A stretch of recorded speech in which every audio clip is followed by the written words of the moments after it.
Oke, mungkin banyak orang yang lupa atau kurang ngerti bahwa teknikal itu sebenarnya fungsinya buat apa dan bisa digunakan di mana aja. Dan orang melihat bahwa teknikal itu sebenarnya hanya adalah grafik-grafik dan grafik. Tapi teknikal tuh sebenarnya nggak sesimpel melihat grafik karena banyak banget faktor yang bisa mengubah teknikal. Apalagi kalau kita aplikasikan di market saham Indonesia, di mana market saham Indo tuh cuman bergerak dengan jam tertentu dan juga siapapun bisa mengontrolnya. Berbeda dengan market-market di luar, misalnya contoh US. Misalnya juga contoh market crypto atau market forex. Dua market itu terlalu luas untuk bisa diatur teknikalnya. Berbeda dengan Indonesia yang sebenarnya siapapun ya, asalkan mempunyai dana yang besar, itu mereka bisa untuk mengatur teknikal di market Indonesia gitu. Nah, maka dari itu kenapa market Indonesia itu memang agak rancu kadang teknikalnya, kadang kita lihat, oh ini dekat support, tapi ternyata malah break, ini break resistant, tapi ternyata false break. Ini memang kadang terjadi. Oke? Dan juga kita bakal membahas mengenai Property Insight 2023. Di sini gua nggak jualan properti, ya. Aku sama sekali nggak jualan properti. Cuman properti itu kelihatan menarik di tahun ini dan juga tahun depan. Especially tahun ini. Karena tahun 2024 nanti bakal berubah haluan ke dunia-dunia bisnis yang lebih berbau teknologi, digital. Nah, sedangkan kalau properti tahun ini, kenapa menarik? Nanti ada alasannya. Oke? Kita mulai dulu prediksi April adalah di sini sideways ya, naik sampai sini kan. Ini resisten, sideways sampai ke sini terus drop. Setelah lebaran drop. Ternyata setelah lebaran tidak terjadi drop. Ya ada terjadi malah sideways panjang, setelah lebaran naik ke atas. Oke. Ada prediksi yang salah di ujungnya setelah lebaran. Ini naik didorong oleh beberapa bank dan juga saham-saham big caps yang kemarin gap up di sini waktu habis lebaran buka. Kita melihat flow asing tuh bagus banget dalam 1 bulan terakhir. Ya 16 triliun, tapi cenderung agak hati-hati karena banyak banget orang-orang di luar sana yang lumayan positif, lumayan confident bahwa ini bisa naik lagi. Cuman kita perhatiin dulu ada resisten daerah sini ya, 6.900 sampai 6.960. Kemarin hari Kamis sempat nyentuh, hari Jumat turun. Nah, penentuannya adalah apakah ntar bisa di break ke atas. Kalau tidak bisa, berarti akan cenderung turun lagi, area turun. Karena IHSG masih ada satu gap kecil di sini yang belum ditutup. Oke. Nah, apa sih penyebab dari net foreign buy yang tinggi begini? Nah, kita melihat bulan April banyak banget pembagian dividen dari perusahaan big caps ya. Ya, perusahaan big caps banyak bagi dividen, terutama bank-bank besar. Jadi kalau kita melihat net foreign buy terjadi paling besar di BCA, ya wajar. Karena biasanya juga bagi dividen kan. Jadi foreign investor itu rata-rata pada masuk ke emiten-emiten yang secara ukuran besar. Oke. BRI juga, Telkom belum bagi, Telkom bakal bagi sekitar bulan Juni ntar. BBNI, Mandiri, ya 4 big banks ini dibeli besar oleh asing. Nah, kita melihat apakah asing masih bisa beli lagi bulan depan. Di mana kita lihat sebenarnya posisi sekarang kalau secara teknikal, bank-bank ini rata-rata udah pada di resisten. BCA resisten di sekitar 9.250. BRI 5.000-an tuh udah daerah beratnya. BNI, Mandiri juga sama. Mandiri setelah stock split cuma bagi 2 di sekitar 5.000 lebih. Nah, sebenarnya kalau jujur aja melihat BCA harga 9.000, apakah ini masih bisa naik sampai 10.000? Ya, masih bisa. Apakah BCA bakal stop di 9.000? Nggak mungkin. Masih bisa lanjut 10.000, bahkan 11.000, bahkan 12.000. Tapi nggak dalam waktu yang kita melihat situasi market adalah sideways. Dan ini baru break. Gitu. Kalau misalnya ini udah di akhir tahun, ya posisi begini ya, ini mungkin lumayan confident. Karena kenapa? 1 tahun udah terlewati. Sedangkan tahun ini masih banyak sekali event-event yang bakal terjadi, di mana tahun politik juga udah mau mulai, market tuh biasa bagus menjelang tahun politik. Nah, cuma kan ini baru announcement, untuk IHSG bisa naik, perlu satu koreksi sedikit untuk bisa naik lebih tinggi. Nah, maka dari itu bank-bank ini yang udah di net foreign buy yang besar oleh asing ya di bulan April ya cenderung bakal menjadi sebuah asumsi bahwa wah asing ini udah mulai menarik nih lihat bank-bank besar. Cuman koreksinya kapan? Karena belum koreksi. Kalau kalian tanya sekarang, bisa nggak HKBCA di harga sekarang? Ya, pasti aku akan jawab enggak. Jangan. Justru harga sekarang justru masa-masa kita bisa TP dulu. Ya kenapa begitu? Ya cenderung harganya udah di resisten, udah tinggi. Kalau mau akumulasi saham-saham gede, kita masuk di harga yang lagi koreksi. Jangan pernah masuk di harga yang buy on breakout. Kenapa? Anggapan kita asumsi ya, HKBBCA di harga 9.050. Nah, untuk dapetin 4% aja dari 9.050, itu BCA harus harga 9.400. Nah, dimana kalau BCA harga 9.400, itu berarti IHSG kita udah mungkin di level 7.100 atau 7.050. Udah daerah sini IHSG kita. Nah, pertanyaannya apakah resisten ini bisa di-break sama IHSG atau enggak? Jujur aja kalau dari technical ini menarik. Kenapa? MACD udah ke atas, ini resisten, ada kemungkinan ini bisa di-break sebenarnya. Cuman masa koreksinya belum ada. Nah, ini kan koreksi ke sini kan. Sampai ke sini sideways. Nah, ketika masa sideways, hapus dulu deh. Nah, ketika masa sideways, ya, ini kan koreksi, naik, sideways. Ketika masa sideways, terus dia break, ya, dan muncul sebuah resisten yang kuat, ini bakal mentok di sini ntar. Bahayanya di sini. Nah, sebuah indeks atau sebuah emiten yang mentok di resisten kuat, kalau dia koreksi bisa kenceng. Itu was-wasnya. Nah, jadi kondisi sekarang apa yang harus dilakukan? Untuk saham-saham yang ukuran lebih kecil ya silakan, nggak masalah. Cuma untuk saham-saham yang ukuran lebih besar, prefer kalian menunggu situasi di mana udah koreksi baru beli. Jadi aku nggak mau dengar ada yang HKBRI di 5.100, HKBCA di 9.050. Itu resiko. Resikonya lebih gede. Kecuali dana kalian gede. Dana kalian misalnya ada 10 miliar. HK dulu 9.050, 1 miliar. Nah, ntar waktu turun, tambah lagi. Itu beda cerita. Cuma kan nggak semua orang bisa begitu. Semua orang kalau mau sekali masuk, ya udah sekali masuk rata-rata kan. Udah masuk sekali, tinggal tunggu naik. Nah, kalau mau main begitu, tunggu koreksi dulu. Kita buka teknikalnya saham-saham besar ya. Nah, BCA resisten di sini, daerah sini. Oke. BRI ini 5.000 di break, di mana udah ganti kepala, chance dia untuk koreksi juga gede. Walaupun ini sebenarnya daerah all time hanya BRI. Nah, kemarin sempat sentuh 5.275. Cuma kalau untuk masuk sekarang ya nggak menarik. Kalau mau tunggu di mana? Ya bisa tunggu di agak bawah. Kita tarik garis sini. Nah, terus juga kita tunggu sampai ke bawah yang mungkin daerah sini, 4.800. Baru menarik lagi untuk entry. Kalau yang udah punya posisi bawah gimana? Yang posisi kan di bawah 4.700, ya itu tahan aja, nggak apa-apa. Karena kan entry point gue ada di 4.800. Nah, kalau dalam ilmu teknikal, kita melihat ketika, ini kita gambar sebuah channel ya. Nah, channel itu kan berarti pembentukan sebuah uptrend. Nah, sorry di sini. Oke. Nah, ketika sebuah candle udah keluar dari channelnya, itu cenderung yang dikatakan adalah oversold. Sorry, overbought. Overbought atau dalam artian udah terlalu banyak yang beli, dia break di atas channel. Nah, sedangkan channel yang sehat adalah yang seperti ini.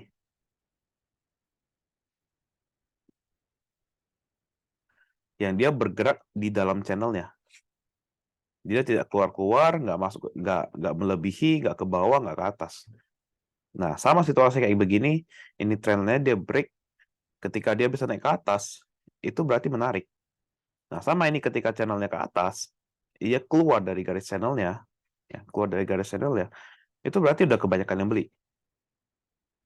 Nah, perhatikan juga candle terakhirnya ini lumayan berbahaya. Open di atas, sempat naik, dibuang ke bawah. Nah, makanya kalau mau tunggu, ya udah tunggu di bawah 5.000 baru masuk lagi. Gitu. Oke.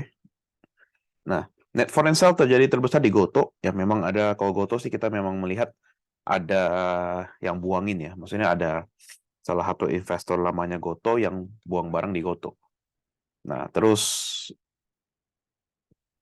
ONTR, ya pembagian dividen yang gede. ITMG juga udah kemarin bagi dividen gede. Arto sama ya, mirip sama Gotoh. Kayak kemarin ada yang pernah nanya, Arto target berapa? Arto kemungkinan bisa balik minimal ke 1000. Nah, ya daerah 1003 sampai 1005 lah, lebih tepatnya. PTBA ini juga pendapatannya menurun, tapi ya masih oke. Net foreign sale-nya nggak terlalu besar, cuma 100 miliar, 96 miliar. Ya ini terjadi karena market kita yang naik. Nah, Gotoh sendiri, laporan keuangannya lumayan paling bagus dari beberapa perusahaan-perusahaan e-commerce lainnya. Kenapa lumayan menarik? Memang masih rugi, tapi ruginya mengecil. Jadi tinggal tunggu saat di mana Gotoh bisa menghasilkan laba dari pendapatan yang naik, beban penjualan yang menurun, terus tiba-tiba jadi profit. Oke. Nah, kita perhatiin, ini sebenarnya menarik. Gotoh itu menarik sebenarnya. Kita perhatiin ada sebuah berita yang muncul terus, yang SoftBank jualan, segala macam. Itu sebenarnya tebar fear yang lumayan menarik untuk kita menjadikan itu sebagai entry point. Nah, tapi tunggu kapan? Ya tunggu Gotoh, target gue kan di bawah 90, kalau bisa. Nah, daerah sini baru masuk. Nanti udah daerah sana udah menarik. Karena kalau kita lihat dari laporan keuangan, itu suatu saat bakal mencerminkan kepada harga-harga sahamnya. Di mana Gotoh yang kemarin udah rugi ya gede, sekarang mulai mengecil, pelan-pelan mengecil. Mungkin di kuartal 2 mulai mengecil. Bahkan mungkin ada isu di kuartal 3 atau kuartal 4 di tahun 2023, Gotoh tuh udah bisa mulai profitable. Gitu. Oke. Nah, satu lagi yang perlu kalian perhatiin adalah, karena ini masa-masa yang lumayan mengerikan ya, karena banyak dividen yang gede, di mana yield-nya lumayan gede ya, perhatikan come date dari setiap pembagian dividen. Itu harus diperhatiin. Jangan sampai kalian kejebak di atas. HK-nya di pada saat come date. Kalau memang mau santai, uangnya berlebihan, uangnya benar-benar dingin, ya silakan, nggak masalah. Karena kan kalian dapat dividennya. Cuman, kalian berani tunggu berapa lama untuk supaya harga sahamnya bisa balik ke entry point kalian. Karena rata-rata itu harga sahamnya pasti bakal turun, bakal koreksi sampai di bawah harga kalian. Gitu. Oke. Top gainers ada di film, ya ini kita keluar masuk berapa kali, bahkan di hari terakhir pun masih menarik filmnya, di waktu kemarin ARB 2 hari kan. Nah, yang ketiga tuh masih menarik. IMAS yang lumayan gila, naik terus, nggak berhenti sampai sekarang. Kalau kalian perhatiin IMAS, candle-nya hijau terus ya, nggak ada merahnya sama sekali. Sage ini baru IPO, King, ini juga kita ada pakai, kita ada mainkan di sini. Kejen, ini lumayan liar, naiknya kenceng, turunnya kenceng, agak berbahaya. Elite juga kita dapat ya. Harusnya rata-rata pada dapat Elite di sini. WiFi dan nasi. Nasi ya, ini dari 50 naik ke 88, jadi ya agak hati-hati. Kita ngarepin sih sekarang di BNBR yang bisa menjadi nasi gitu. Karena kan kita masuk di 55 dengan harapan bisa ke 80-an juga. Top losers ada di Aman, WSBP. Oh, WSBP udah 50-an aja. Hati-hati yang punya barang ini harusnya bakal tidur di 50. BSML, FUTR, IRSX kemarin menarik dari teknikal untuk rebound. ESA, nah ESA ini lagi tunggu konfirmasi buat muter balik arah ya. METS juga ada sedikit indikasi teknikal yang bisa bikin dia rebound. Laju, ini memang kemarin naiknya terlalu kenceng waktu habis IPO, cuman ya untuk masa sekarang sih lumayan menarik ya, Laju. Untuk dengan situasi dia bisa rebound. Oke. Masuk ke corporate action, di mana corporate action yang terjadi untuk bulan ini lumayan banyak ya, untuk bulan Mei. Oke. Untuk bulan Mei, yang pertama tanggal 2 ada come date-nya Entel. Jadi yang punya Entel, kalian bakal dapat dividen ketika kalian masih hold tanggal 2. Ya, come date. ASI, yang perlu diperhatiin sekarang adalah ASI. Kenapa? Dividennya gede. Jadi kalau kalian baru masuk sekarang, hati-hati. Kalau kalian nggak berniat mengambil dividennya, ya silakan TP. Kita masuk ASI di harga 5.000 lebih pas tuh. Nah, 5.000 lebih dengan situasi sekarang ASI kan di harga, oke, ASI di harga 6750. Waktu kemarin di masa di bawah 6.000 tuh juga masih menarik kan. Di bulan lalu di technical review ada call ASI juga. Nah, sekarang kalau perhatiin harga ASI di 6750, apakah bisa lebih kenceng menjelang tanggal 4? Ya kemungkinan bisa sampai nyentuh ke level 69 atau bahkan 7000. Kemungkinan. Cuman masalahnya adalah kalau kita lihat ya masyarakat kita tuh udah bukan yang kayak dulu yang ngejar-ngejar dividen. Udah pada pintar ngumpulin di bawah, ntar udah naik pada dijual. Nah, kalau yang aku perhatiin sekarang, permainan itu udah agak beda. Di mana sekarang itu ketika come date, biasanya kan hijau tebel. Kalau dulu tuh hijau tebel. Sekarang tuh come date tuh lebih cenderung hijau tipis atau nggak merah. Ya, nggak kayak dulu yang di warna hijau tebelnya bisa tiba-tiba come date bisa plus 8%. Nah, kalau sekarang, perhatiin aja antar come date, ya hati-hati. Kalau average kalian terlalu tinggi, ya prefer di TP dulu. Jangan ikutan ke bawah turun. Nanti baru tinggal entry lagi. Tuh. Indi juga sama, dividennya lumayan tinggi, 8% lebih. Tanggal 5 ada Inco sama Excel yang ada RUPST. Nah, kenapa masuk ke sini? Karena Inco ada chance tahun ini bakal bagi dividen. Kalau kita perhatiin sebelum-sebelumnya, Inco itu kan nggak gitu bagi dividen. Ya kan? Inco nggak pernah bagi dividen, tapi dengan profit yang terus naik, kalian perhatiin profitnya Inco tuh bagus.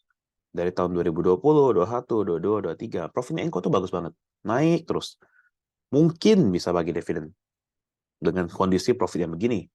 Oke. Terus kita lihat Excel juga sama. Excel tuh biasa bagi dividen juga, tapi nggak terlalu tinggi. Secara yield paling 2%, 3%. Nah, tapi pendapatannya Excel tuh menurun. Makanya kita melihat sahamnya Excel tuh mulai turun terus kan, sampai sekarang kan. Nah, justru ketika turun terus, kita tinggal cari entry point yang bagus ntar. POWR, ini perusahaan yang rajin bagi dividen. Yang rajin bagi dividen, oh, ini RUPST-nya pasti bagi dividen juga ntar. Nah, oh ya, jangan lupa tanggal 1 libur hari Senin, jadi kalian nggak perlu pagi-pagi buka market, ya nggak bakal gerak. Nah, tanggal 11 yang ditunggu-tunggu Adaro RUPST, di mana Adaro kalau kita perhatiin secara profit, ya, secara profitnya Adaro itu lumayan oke. Ya, bukan lumayan oke lagi, bagus bahkan.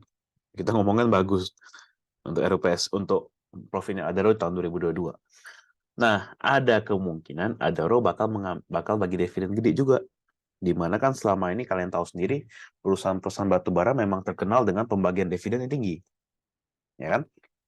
Nah, jadi menarik untuk kita asumsikan Adaro bakal bagi dividen, terus juga kita bisa entry Adaro ntar di hari Selasa. Nah, dengan entry point ya ntar kita call lah, ntar baru aku lihat hasil call-nya bagaimana. Oke, Saratoga tanggal 15 RUPST, ini lumayan bahaya karena tahun 2023 kuartal 1 Saratoga punya pendapatan tuh menurun jauh. Ada kerugian dari investasi. Nah, sedangkan tahun 2022 juga profitnya nggak terlalu signifikan. Bagi dividen juga nggak gede. Nah, jadi ya skip aja. Cuman secara teknikal ini menarik. Tanggal 18 Mei libur, kenaikan Isa Al-Masih. Ya, lagi banyak libur tahun ini. Tanggal 19 Tugu, yang kemarin ada di call, stock split. BRIS RUPST. Nah, BRIS juga harga sekarang lumayan oke untuk rebound. Dengan kondisi BRIS yang selama ini nggak pernah bagi dividen, jarang banget tahun 2021 terakhir bagi. Ya, ada kemungkinan bisa membagikan dividen tahun 2022. Karena kan 2021 dia merger, terus bagi dividen, 2022 kan baru mulai nih. Nah, belum RUPS kan. Nah, ada kemungkinan bagi dividen juga. Cuman ya memang kalau BRIS secara pembagian dividen nggak terlalu besar juga. MBAP dan PTBA ini juga dua ini harusnya bagi dividen. MBAP biasa dividennya lumayan bagus, secara likuiditas kecil, jadi kalau sahamnya mau naik biasa lumayan kenceng. 29 WIM RUPST. WIM profitnya luar biasa, gudang garam juga, cuma HMSP yang jelek. Jadi WIM ada kemungkinan dengan daerahnya sekarang udah all time high, jangan di HK tolong. Tapi yang udah punya barang ini lumayan menarik, kemungkinan bakal bagi dividen juga. Cuman memang nggak terlalu besar, nggak terlalu signifikan. Ya. Jadi untuk kita asumsi mengambil WIM di sekarang ya kurang bagus, cuma untuk mengincar dividennya aja, di fast trading kan aja oke. Teman jangan ngincar dividennya di harga sekarang. Oke. Telkom tanggal 30 baru RPS, di mana pembagian dividennya pasti lumayan bagus juga, bakal bagi di bulan Juni. Dan tanggal 31 ada RUPST dari Medco. Oke. Nah, secara sektoral kita melihat sektor dari infrastruktur, ya, ini bergeraknya lumayan melawan arah dari IHSG, di mana kita lihat, sorry, tadi ASI, oke. Pergerakan dari infrastruktur ini mirip tapi nggak terlalu signifikan karena ini konstruksi yang rebound, sedangkan saham-saham dari emiten telco itu kurang menarik. Nah, emiten telco nggak bergerak, sedangkan konstruksi rebound. Nah, tapi balik lagi, kayak yang dari ngomong di awal adalah IHSG sekarang di resisten. Ketika IHSG di resisten, ini juga berarti ada di resisten, jadi berbahaya. Jadi lebih baik kita mencari yang lagi sekarang posisi di resisten, yang ininya udah hadap ke bawah, yang belum rebound. Di mana infrastruktur berarti bulan depan apakah masih bisa jalan? Ya bisa jalan, tapi nggak terlalu maksimal. Oke, cyclical. Nah, cyclical sendiri nggak bergerak. Di mana ini ketika sideways, ini menurun. Nah, cyclical incer lagi menjelang ntar kalau misalnya contoh nih, kan kemarin yang baru maju Ganjar, Anies, dua itu. Nanti ketika udah mulai muncul-muncul nama-nama baru yang udah pasti final pemilu siapa, inter cyclical. Karena yang bakal mendapatkan paling gede harusnya dari cyclical. Oke, non cyclical sendiri juga ya ada rebound dari Unilever yang lumayan kenceng. Cuma untuk sisanya sih secara consumer ya kayak ICBP dan segala macam itu masih belum menarik di masa-masa sekarang. Bakal tapi didorong oleh saham-saham rokok yaitu WIM. Nah, gudang garam, kalau kita perhatiin gudang garam. Nah, ini naik kenceng tanggal segini. Ini kan ada laporan keuangan. Cuman nggak menarik lagi untuk dikejar di harga sekarang. Karena kalau harga sekarang kalian kejar, ini kan anggapannya orang pada tahu nih, pendapatan bagus. Terus kalian bawa kejar. Biasanya ini koreksi. Industrial didorong oleh ASI, jelas. ASI-nya naik kenceng, sisanya tapi melawan arus dari UNTR. Ya. UNTR-nya udah mau bagi dividen tanggal kemarin come date ya. Jadi udah selesai. Properti ini yang menarik. Di mana properti kalau kita lihat mulai rebound dimulai dari BSDE. Dan yang lainnya belum ikut. Nah, ketika yang lainnya belum ikut, di sanalah kalian cari properti mana yang bagus, tapi ada potensi untuk ikut kemana. Basic industry, ini nggak terlalu bergerak signifikan bulan ini ya. Sebenarnya basic industry kalau kita lihat, ya Antam, Inco doang yang gerak kencang kemarin kan.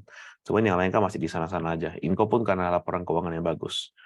Teknologi belum kemana-mana, cuma ada potensi tahun bulan depan teknologi itu yang menjadi salah satu primadona. Finance juga sideways saja, nggak kemana-mana. Memang sempat naik, cuman ya udah di harga segitu. Jadi ya cenderung lebih bagus adalah turun dulu, baru kita bisa dapat harga yang bagus. Healthcare, ya nggak kemana-mana, as always lah, paling di sini-sini doang. Sahamnya juga lambat. Cuman kalian perhatiin Kalbe Pharma itu ada mau RUPS juga, cuman gue nggak masukin sini. Sisanya belum menarik. Transportasi ini cenderung lagi bagus ya harganya. Harga transportasi.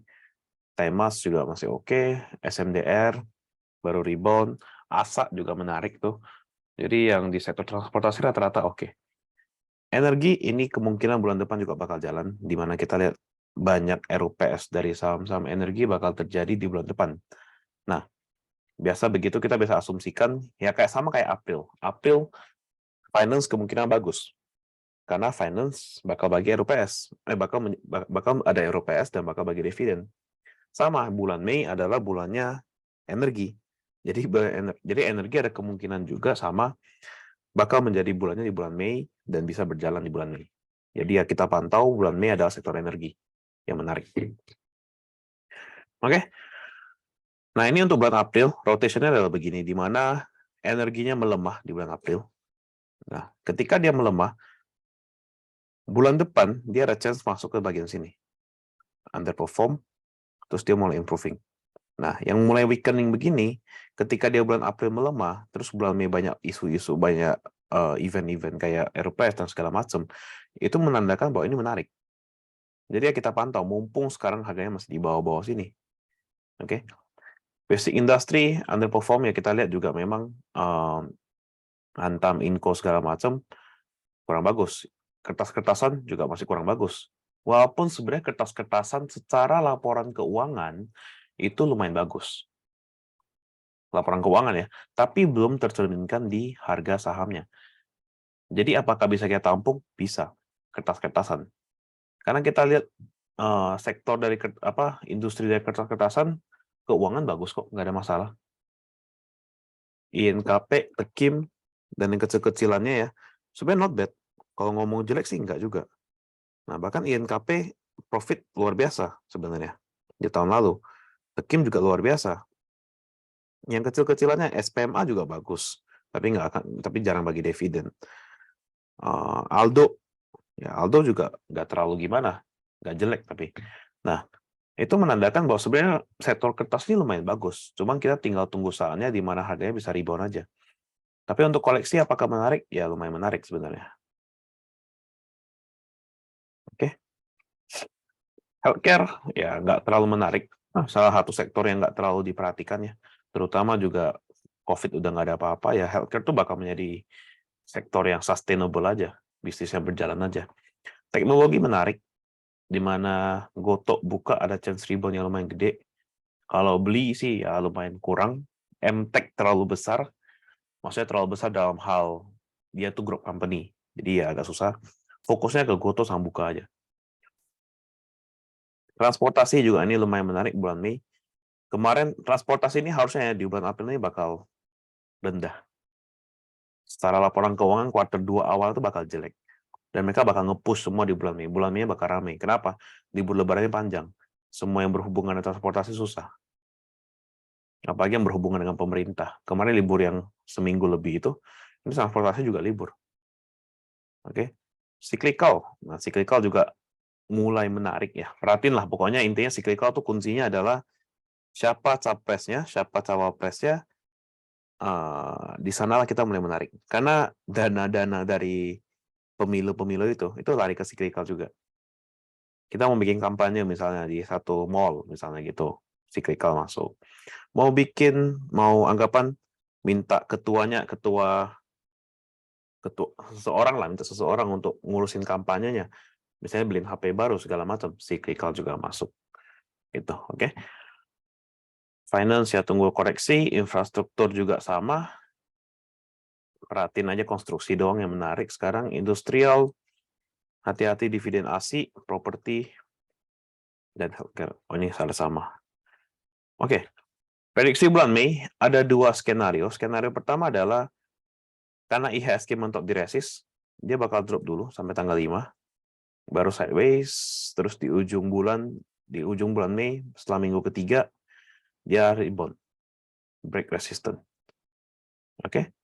Sedangkan skenario kedua, ini nggak jadi break, terus ntar hari Selasa buka, dia break ke atas, terus turun, koreksi biasa, koreksi wajar, baru naik lagi lebih tinggi. Ya, jujur aja kalau lebih suka yang mana, lebih prefer koreksi yang pertama. Karena kalau yang kedua, di posisi sekarang, udah terlalu untuk kita masuk. Kayak tadi ngomongin BCA aja, agak 9.050, kalau dia ambil skenario kedua, ya, dia ambil skenario kedua, ini di skenario kedua BCA-nya berarti udah di 9.400 dan IHSG rebound. Tapi kalau di skenario pertama bisa jadi BCA di 9.050, di sini dia koreksi, ya. Jadi yang koreksi cuma BCA nih. Yang koreksi cuma BCA, tapi second liner, third liner tuh nggak koreksi. Yang koreksi cuma yang besar-besar, big caps, hasil dia rebound.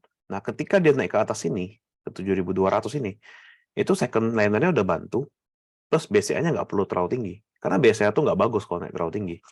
Sama kayak dulu Goto kalau naik terlalu tinggi itu nggak pernah bagus. Nah, jadi asumsi dia skenario ke pertama, BCA turun ke 8.800 lah misalnya. 8.800, second liner, third liner nggak turun, dia ketika break, ya paling waktu break BCA di 9.000. Beda sama sekarang yang udah di sini, kalau dia break ke sini, biasanya udah naik 9.200. Jadi kita mendapatkan BCA yang di bawah, anggapannya gitu. Nah, cuman kalau secara skenario, kenapa gue lebih mendukung yang pertama? Karena ini belum ada koreksinya.